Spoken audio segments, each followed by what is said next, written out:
As the movie opens, Max Payne is struggling in the freezing grip of an ice-covered river. His body thrashes as he fights to surface, his breath growing weaker with every second. At the same time, a voice-over reveals his thoughts, his pain, and how he ended up in this deadly place. There's an army of bodies under this river. Next time they drag this river, they'll find me on the bottom with the rest of them. The story then shifts to a week earlier. Max is working in the cold case unit of the police department, tucked away in a lonely office filled with old files. His life has been consumed by one obsession: finding the person who brutally murdered his wife, Michelle, and their newborn daughter. This tragedy defines him. He lives as a man of solitude, unwilling to share his grief, relying on his own sense of justice rather than the system. Inside him sits a quiet but heavy sorrow, paired with a simmering anger that fuels his actions. Each night, Max carries out a ritual. He straps on an expensive watch, bold and flashy enough to draw attention. Then he walks the city's most dangerous streets, inviting trouble to find him. Predictably, low-level criminals take the bait, mistaking him for an easy target. For Max, these encounters are more than chance. They are controlled sparks, attempts to release the fire of his rage. What is it?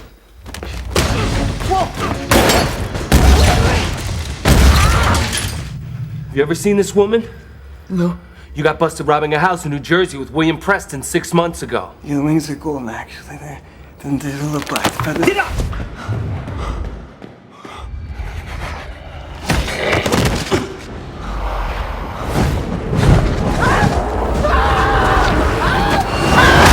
Runs out of leads, Max turns to an old friend who owns a nightclub, hoping to uncover some information. But the conversation doesn't give him much. His friend insists he has no more names, no new connections, nothing left that can help Max's investigation. He even urges Max to let it go, to relax, or simply enjoy the party. But Max stays stubborn, refusing to let his purpose fade. Their talk is cut short when a striking woman approaches. Her name is Natasha Sachs. She moves with elegance and confidence, her beauty sharp enough to grab every eye in the room. She flirts playfully, drawing Max into conversation. His gaze quickly catches on a tattoo on her hand, a pair of stylized wings. The image stirs a strange familiarity in him, though he cannot place it. Before he can think too much about it, another woman arrives. This is Mona, Natasha's younger sister. Mona's presence is fierce, protective, and her attitude makes it clear she will not let anyone take advantage of Natasha. The tension between them is obvious. My sister. Max, you have to go. Later, Max quietly follows Natasha, catching her as she takes a strange blue drug in a secluded spot. He watches carefully, only to be startled when a bald man suddenly steps into view. His presence radiates menace. This is Jack Lupino. Across his skin is the same tattoo of wings Max had seen on Natasha. The realization strikes him, but before Max can react, Natasha returns. She distracts him, asking where he has been, and suggests they leave together. As they walk away, Lupino's cold stare follows them, a silent threat that danger is far from over. Inside the club, another girl also takes the blue substance. Almost immediately, her mind unravels into chaos. Though nothing real threatens her, she hallucinates a massive shadow moving across the ceiling. Her terror overwhelms her, proving just how destructive this drug can be. Outside, Natasha clings to Max, pulling him toward intimacy. She tries to seduce him, pressing for passion, but Max resists. His focus is elsewhere, and he demands to know what happened in the back room. Natasha avoids his question, teasing him instead, and in a half-joking tone offers to be his wife, if only for a single day. Like this, you can make love to her just like she never left. Excuse me? I said, get out now. Displeasure shadows Natasha's expression when Max pulls away. She storms out, walking the lonely city streets toward home. On the way, she makes a call to a man named Owen, demanding more supplies of the blue drug from Lupino. What she doesn't know is that Lupino himself is already watching her from the rooftop above, silent and stalking. As Natasha continues down the eerie, empty streets, the drug begins to take its full effect. Her senses distort, her mind breaking further as shadows twist into threats that aren't there.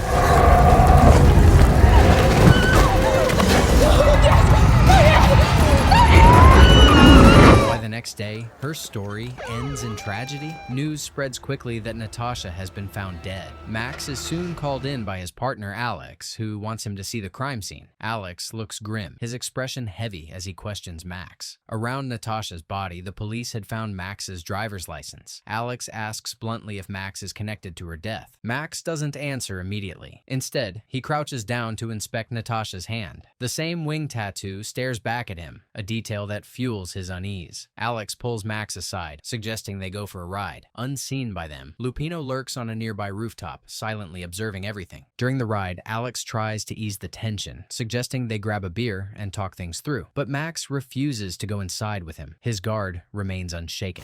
What's going on, Max? What are you mixed up in, man? You can talk to me. You know what they think about you at the force already, right? It means that with your follow-through on unsolved murders, I don't have much hope for that girl in the alley.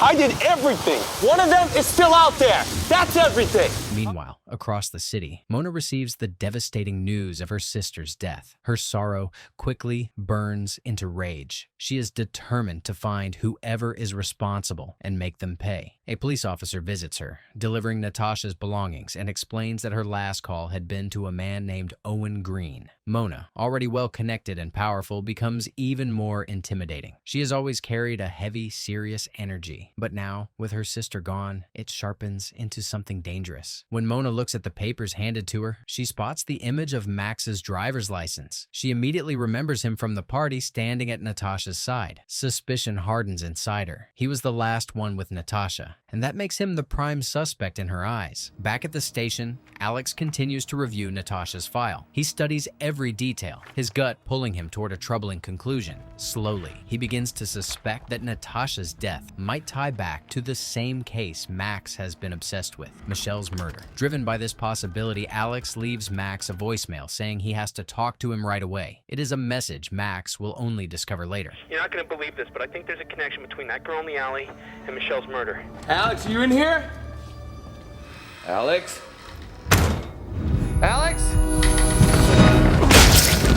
Sometime after, Max wakes up in a hospital bed. His body feels drained, weak, and heavy. Sitting at his side is his senior officer, B.B. Hensley. B.B.'s face shows concern as he explains the situation. Most of the department now believes Max killed Alex, and official charges are already being prepared. Despite this, B.B. makes his loyalty clear. He still supports Max and doesn't believe in his guilt. When Max tries to get out of bed saying he needs to pay his respects, B.B. stops him. He has already arranged for clean clothes and a chance for Max to recover before he makes any moves. Mr. Hensley? There you go. When did they move in here? I guess we got the building last year.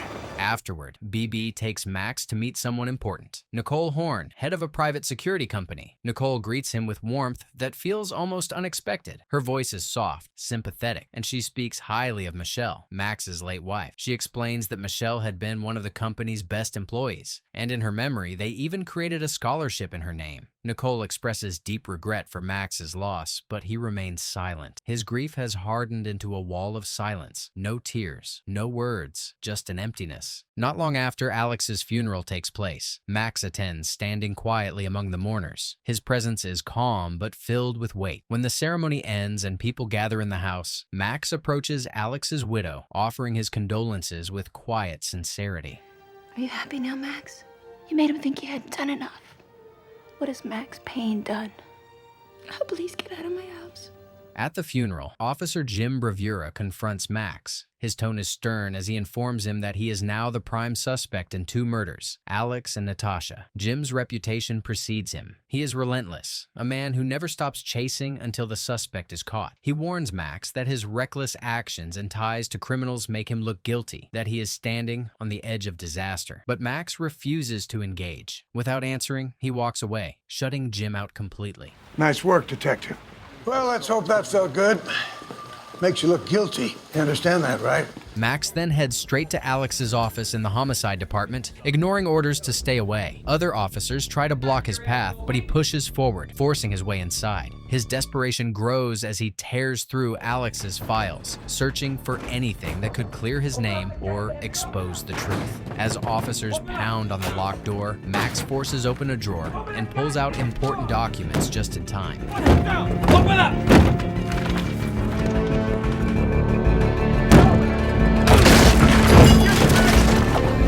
Determined, Max makes up his mind to take on the dealers of the blue drug that very night. But before he can act, Mona suddenly appears, catching him off guard. With a gun pointed directly at him, she orders him to turn around slowly and drop his weapon. The tension spikes as Max realizes how dangerous she can be. My partner was killed too. We're both looking for the same person. Who's Owen Green? How did you get that name? Look, you want to help? Help me find Owen Green. After a long pause, Mona lowers her guard just slightly. Her anger is still present, but she proposes a fragile alliance. She leads Max to a tall building, explaining that Owen Green is inside, hiding on the top floor. Still, she makes her conditions clear. If Max betrays her in any way, she will not hesitate to kill him. Max accepts without question, his mind locked on the bigger enemy. Together, they move carefully through the building, their steps slow and deliberate. Max asks who Owen Green really is, and Mona answers bluntly, he's just a junkie who supplied Natasha with drugs. As they climb toward the top floor, eerie screams echo through the walls, heightening the tension. When they finally reach the top, they call out for Owen. Owen, I know Natasha called you. You know what happened to her? Took her up in their wings.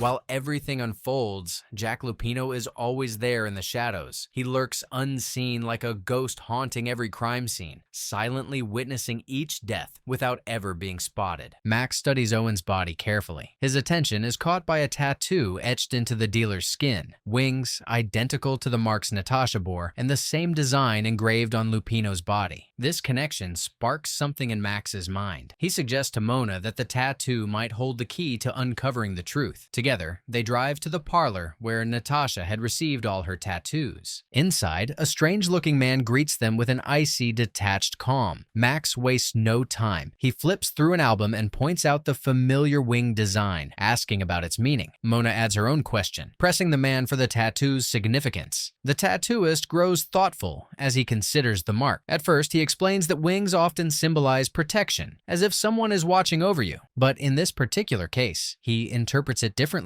Here, the wings imply constant surveillance, a reminder that someone else is always watching every move. Max pushes for more clarity, asking, protection from who? At that moment, the focus shifts, showing Jack Lupino himself, the true threat behind the chaos. Por favor, por Dios. Por Dios, por Dios. ¡Cállate la jodida boca, puñeta! Soon after, Max and Mona head to an isolated warehouse. Their goal is to meet a man named Lincoln, who might provide another lead. Mona uses her connections to arrange the meeting. The guards check her, confiscating her gun before letting her inside. Lincoln greets her politely, even offering condolences for Natasha's death. Yet his demeanor is strangely calm, as if he already knows more about the tragedy than he admits. Max Payne, he's been hunting. He is looking for something that God wants to stay hidden. Stay away from Max Payne. Later, Max investigates one of Nicole Horn's warehouses, hoping to recover some of Michelle's old belongings. While searching through the dimly lit space, his eyes freeze on a familiar symbol, the company's insignia. To his horror, it is the same wing design tied to the drug users and Natasha's tattoo. A chilling truth falls into place. Nicole's corporation is not just involved, it is directly connected to the nightmare that destroyed his life. Fueled by this discovery, Max storms back to confront B.B. Hensley. Who would then? Her old supervisor. What is his name? Jason Colvin. Hensley warns Jim Bravura that Max is spiraling out of control. His grief, once personal, has twisted into a dangerous obsession that could bring down the entire city. While this warning unfolds, another thread plays out. Jason Colvin, an executive under Nicole, waits outside in the rain for her arrival. When Nicole finally appears, Jason hands her an envelope. Inside lies Lupino's full background file. It reveals Lupino was once part of special forces, trained in survival and warfare. The hallucinogenic drug ravaging the streets is not some random street mixture. It is a product engineered by Nicole's company. Lupino was selected to distribute it among gangs, a living test subject to prove its potential. But Nicole shows little interest in his details. She coldly tells Jason to deal with Lupino himself and dismisses him. Exhausted, Jason returns to headquarters, clutching the file like a lifeline. To his surprise, the secretary informs him a detective is already waiting in his office. As Jason enters, he is startled to find Max Payne standing silently, gazing at a family family photo. Max's face holds the expression of a man stripped of patience, carved only from loss and rage. Without hesitation, Max locks the door behind them and demands answers about Michelle's murder, pressing Jason to explain why it happened and who was responsible. Yeah. BB, help, it's Jackie. Jason's in trouble. What? Well, should I call your guys? The rest suffered horrible hallucinations. Devils, demons. It drove them insane. What do you mean, no? What happened to her then? Oh, please, Jesus. I will tell you what happened. You gotta get me out of here, though. Right now. It's not good enough. You tell me what happened to her right She was killed because of the drugs. Let's go. Chaos erupts as bullets slice through the air. Max fights desperately, cutting down anyone who blocks his way. The building shakes with gunfire and screams as he carves a bloody path to survival. Stumbling into the open, he is met by Jim Bravura, who waits calmly with weapon lowered. Jim fixes him with one pressing question. Why was Natasha killed? Max repeats firmly that he had nothing to do with her death. Before the conversation can continue, police backup bursts through the doors, weapons raised, determined to capture him. The sudden chaos creates an opening, and Max slips away into the shadows once again. Morale wins battles. The military of tomorrow will be able to unlock the limitless... Later, Max and Mona review a disturbing recording of Jack Lupino. On the screen, Lupino brags that after taking the experimental serum, he has gained powers beyond human limits. He describes the sensation as if something constantly watches over him. It feels like I have wings, he boasts, like I'm indestructible, unstoppable. When asked about side effects, Lupino shrugs, saying he can only speak for himself, and so far, the experience feels like pure gain with no loss. To Max, the message is clear. Lupino is not only distributing the drug, he is a user himself and a central figure in everything. Rage burns in Max's chest as he realizes Lupino is behind Michelle's murder, as well as Natasha's. His determination hardens. He will find Lupino and end this. Mona supplies him with the address, but warns him of the danger. Lupino has turned the Ragnarok bar into a fortress, crawling with gangsters. Entering it is a death sentence, she warns. Max knows the risk, but he accepts it. It is now a matter of survival or death. You have my help with anything else, but not to go in there. Yeah, you keep it. When Max storms into the Ragnarok hideout, violence explodes instantly. Gangsters attack from every corner, but Max fights with precision, his path painted in blood. The reek of chemicals fills the air. Rooms overflow with equipment for manufacturing the serum. More attackers rush him, yet none stand for long. Max pushes deeper into the lair until he enters a cavernous chamber that seems empty. But from the shadows, Lupino ambushes him, striking with deadly force. You hear them coming. We'll see which one of us they love best.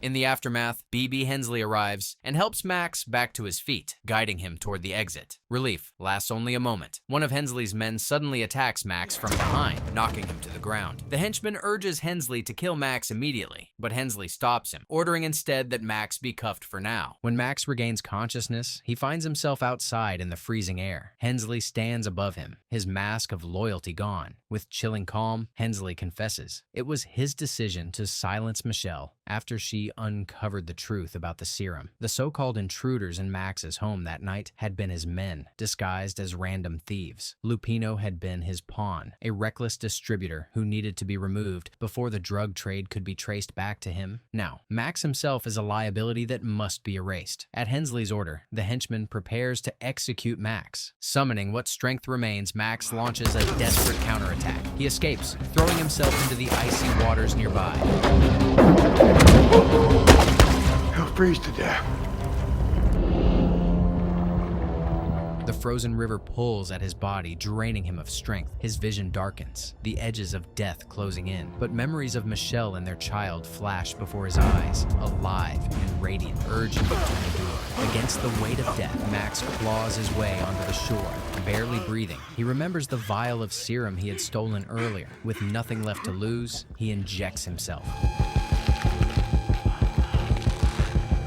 The drug rips through his body like fire. His senses twist into nightmares. Grotesque demons close in, clawing at his flesh. Reality fractures, leaving him trapped between hallucination and life. At the same time, Jim Bravura uncovers enough evidence to bring in the FBI. Together, they piece the case against Hensley, exposing him as the mastermind behind everything. Believing Max to be dead, Hensley gathers his most trusted soldiers, planning to flee the country. But as they step into the parking lot, ready to escape, Max emerges from the shadows, alive, burning with vengeance.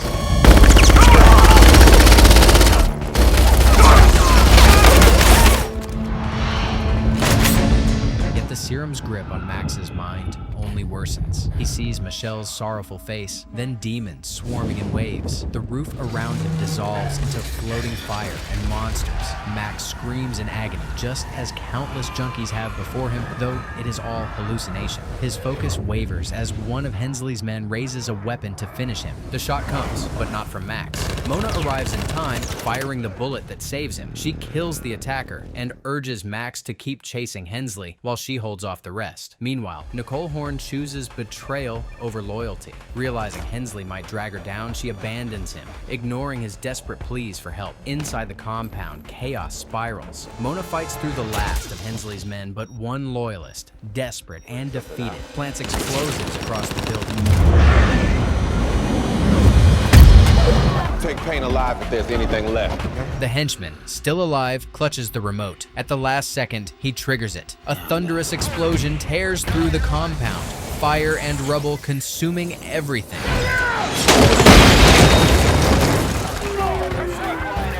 Meanwhile, Max reaches the rooftop where Hensley makes his final stand. Flames and smoke wrap the skyline in hellish light. Hensley shoots Max in the leg, but the serum dulls the pain, letting him press forward. Step by step, Max advances, relentless and steady. Hensley's weapon finally clicks him. His last bullet's gone. He is left defenseless as Max closes in, vengeance burning in his eyes. You want my confession first?